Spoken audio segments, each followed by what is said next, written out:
অ্যান্সারগুলো দেখে নেওয়া যাক। প্রথম প্রশ্নটা তো আগের প্রশ্নপত্রে ছিল। র্যাচেল কার্সন সাইলেন্ট স্প্রিং বইটি লিখেছিলেন, তাহলে একের অ্যান্সার হবে সি। তারপরের প্রশ্ন, the portion of the earth and it's environment which can support life, যেখানে জীব থাকতে পারে, যেটাকে যে অংশটা পৃথিবীর যে অংশটা জীব বৈচিত্র্যকে ধারণ করে তাকে কি বলে? তাকে বায়োস্ফিয়ার বলে। তাহলে দুইয়ের সি হচ্ছে answer. The main source of energy for the environment, main সোর্সটা কি? আমি যদি বলি যে খাবার থেকে আমি শক্তি পাচ্ছি, তাহলে সেই খাবারটার মধ্যে শক্তিটা এলো কোথা থেকে? এইভাবে যদি প্রশ্ন করতে করতে পিছিয়ে যাই, তাহলে দেখতে পাবো যে সূর্য হচ্ছে আসল শক্তির উৎস, এবং সেই সূর্যের মধ্যে কি হচ্ছে? নিউক্লিয়ার ফিউশন হচ্ছে, অর্থাৎ দুটো পরমাণু যুক্ত হয়ে একটা নতুন পরমাণু তৈরি করছে। সেখানে ভর ত্রুটি হয়, ভরের পার্থক্য দেখা দেয়, সেই ভর ত্রুটি শক্তিতে রূপান্তরিত হয় আইনস্টাইনের একটা বিখ্যাত সম্পর্ক অনুযায়ী। তাতে প্রচুর পরিমাণে শক্তি নির্গত হয়, সেই শক্তি মহাকাশ বেয়ে চলে আসে, কারণ ইলেকট্রোম্যাগনেটিক রেডিয়েশন অর্থাৎ তড়িৎচুম্বকীয় তরঙ্গ কোনো মাধ্যম লাগে না, সেটা পৃথিবীতে এসে পৌঁছায়। সেই শক্তিকে মানে ট্র্যাপ করা যাকে বলে, সেই শক্তিকে যে শোষণ করে বন্দি করার ক্ষমতা একমাত্র প্রকৃতিতে রয়েছে উদ্ভিদের। সবুজ পাতা যেখানে ক্লোরোফিল আছে সেখানে রান্না করে গাছ, যেটার নাম হচ্ছে বিজ্ঞানের ভাষায় সালোক সংশ্লেষ, ফটোসিনথেসিস। তার মাধ্যমে গাছ কিন্তু গ্লুকোজ তৈরি করে বা অন্যান্য কার্বোহাইড্রেট তৈরি করে, দিয়ে সেটা ফলে হোক বা পাতার মধ্যেই হোক বা মূলে হোক সেটাকে সঞ্চয় করে। সেই জিনিসটা আমরা গ্রহণ করি। আবার ডাইরেক্ট সেটাও যেমন গ্রহণ করি, অন্যান্য প্রাণীরাও সেগুলোকে খায়, উদ্ভিদ খায়, আমরা আবার সেই প্রাণীকে খাচ্ছি। ফলে উদ্ভিদ থেকেও আসতে পারে, প্রাণী থেকেও আমাদের শরীরে শক্তির সঞ্চার হতে পারে। কিন্তু মেন সোর্স কোনটা? মেন সোর্স কিন্তু সোলার এনার্জি। তাহলে সোলার, কেমিক্যাল, ইলেকট্রিক্যাল আর বায়োগ্যাস, চারটের মধ্যে option 3A, solar energy will be the answer. Deforestation করলে কোন গ্যাস বেড়ে যাবে? ডিফরেস্টেশন অর্থাৎ অরণ্য উচ্ছেদ হবে, গাছ কেটে ফেলতে হবে। গাছ করেটা কি? ও প্রকৃতি থেকে কার্বন ডাইঅক্সাইড শোষণ করে এবং অক্সিজেন প্রকৃতিকে দেয়। তাহলে সেই শোষণটা কমে যাবে, তাহলে কার্বন ডাইঅক্সাইড বেড়ে যাবে। তাহলে কার্বন ডাইঅক্সাইড অ্যান্সার হবে 4-এর ডি হবে carbon dioxide. Soil erosion can be prevented by, অর্থাৎ ভূমির ক্ষয় কিভাবে আটকাবো? ডিফরেস্টেশন গাছকে মানে বনকে উচ্ছেদ করে, অরণ্য উচ্ছেদ করে, অরণ্য উচ্ছেদ করে দিলে তাহলে কি হবে? গাছের যে শিকড়গুলো যে ধরে আছে মাটিটাকে, সেটা ধারণ ক্ষমতা থাকবে না, ধরে রাখতে পারবে না, ফলে মাটি ক্ষয় হবে। অ্যাফরেস্টেশন অর্থাৎ উদ্ভিদ লাগিয়ে, এটা তো হবে, এটাই উত্তর হবে। ওভারগ্রেজিং, পশুচারণ করে, পশুরা কি করবে? ঘাসগুলোকে খেয়ে ফেলবে, ঘাসগুলোকে খেয়ে ফেললে মাটিটা উন্মুক্ত হয়ে যাবে, ফলে বৃষ্টিতে ধুয়ে যাবে। রিমুভেল অফ ভেজিটেশন, ওই একই জিনিস, ডিফরেস্টেশন আর রিমুভেল অফ ভেজিটেশন মোটামুটি একই। তাহলে সয়েল ইরোশন আটকাতে হলে, ভূমিক্ষয় আটকাতে হলে অ্যাফরেস্টেশন প্রয়োজন, অর্থাৎ গাছ লাগাতে হবে। Mark the renewable source of energy, অর্থাৎ পুনর্নবীকরণযোগ্য। তো পুনর্নবীকরণযোগ্য শক্তিগুলো হলো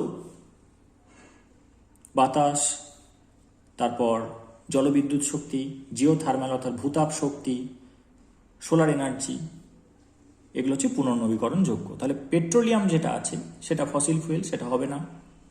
কোলটা হবে না, নিউক্লিয়ার হবে না, একমাত্র ট্রি পড়ে থাকছে।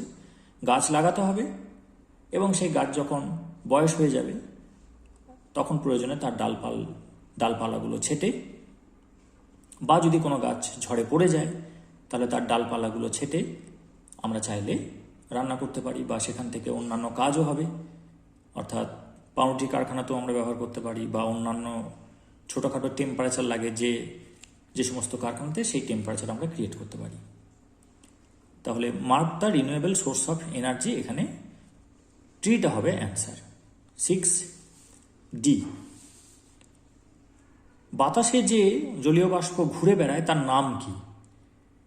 এবার ফগেও কিন্তু থাকে জল, স্নোতেও থাকে, ওয়াটার তো বটেই, কিন্তু তার নামটা হচ্ছে হিউমিডিটি। বাতাসে যে জলটা ঘুরে বেড়ায় তার নাম হচ্ছে আর্দ্রতা। আমরা অনেকে ওই ভাদ্র আশ্বিন মাসে বলি যে ভীষণ গরম করছে, তখন কেউ কেউ বলে যে আসলে হিউমিডিটি খুব বেড়ে গেছে।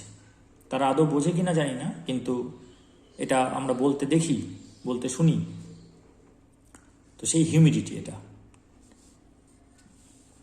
8 নম্বর, ozone layer is present in, কোন লেয়ারে ওজোন স্তরটা রয়েছে? এটা হচ্ছে স্ট্র্যাটোস্ফিয়ারে।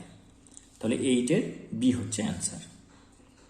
Which among of the following leads to the formation of soil, এটা হচ্ছে যে সয়েল কিভাবে তৈরি হবে। তাহলে সয়েল অর্থাৎ ভূমি তৈরি হওয়ার উপায় হচ্ছে যে বড় পাথর আছে সেগুলোকে ভেঙে ছোট ছোট টুকরো হবে, তারপর সেখান থেকে আরও মিহি হবে, এইভাবে সয়েল তৈরি হতে পারে। তাহলে আবহবিকার প্রয়োজন, অর্থাৎ ওয়েদারিং প্রয়োজন, ইরোশন যার একটা পার্ট। তাহলে এখানে 9-এর সিটাই আমরা অ্যান্সার করব, ওয়েদারিং। আর Ramsar convention refers to the conservation of, Ramsar convention এটা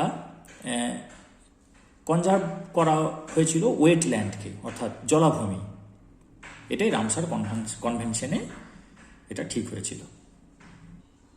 5th June is celebrated as, 5th জুনে ওয়ার্ল্ড এনভায়রনমেন্ট ডে।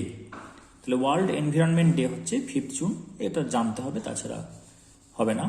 আমরা আগের যে প্রশ্নপত্র করছিলাম সেখানে কিন্তু ওয়ার্ল্ড ফরেস্ট ডে আমরা জানতে পেরেছি। 12 নম্বর, বায়োডাইভার্সিটি, জীববৈচিত্র্য কোথায় বাড়বে বা কমবে, বা কোথায় একই থাকবে, সেটা নিয়ে আলোচনা হচ্ছে। এবার ইকুয়েটার মানে হচ্ছে পৃথিবীর যে বিষুব অঞ্চলটা, সেটাকে ইকুয়েটার বলছে।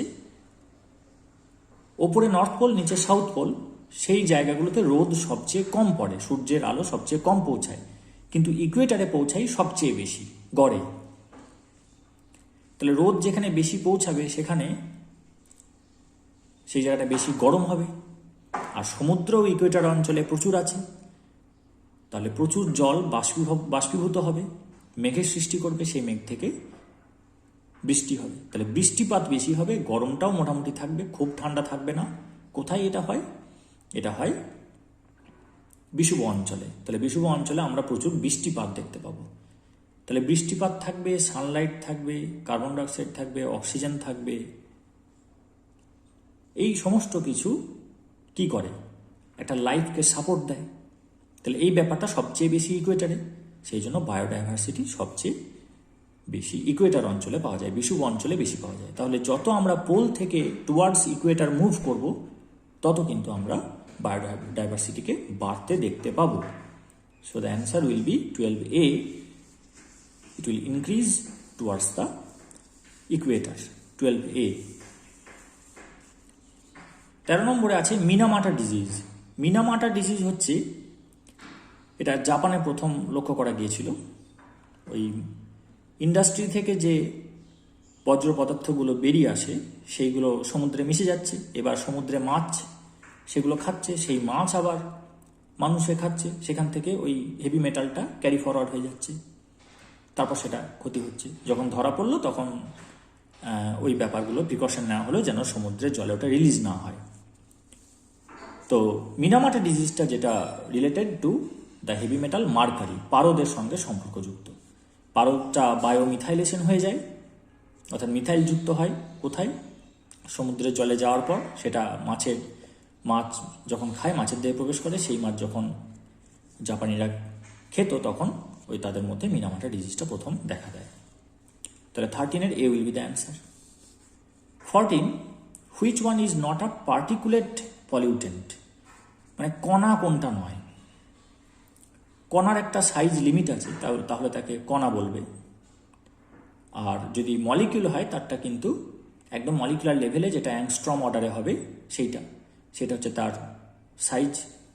তাহলে এখানে ডাস্ট, সুট আর স্মোক এগুলোর মধ্যে সবই কিন্তু ওই পার্টিকুলেট বলতে যেটা বোঝায় সেই সাইজের পার্টিকেল আছে, তাই এগুলোকে পার্টিকুলেট পলিউটেন্ট বলছে। কণাযুক্ত দূষক, একমাত্র ওজনটা মলিকুলার ফর্মে থাকছে, O3 গ্যাসীয় এটা, সেই কারণে নট বলেছে, তাহলে ozone will be the answer. 14-এর বি অ্যান্সার হবে। Last, carrier of dengue disease is, এটা এডিস মস্কুইটো, তাহলে 15-এর এ হবে অ্যান্সার।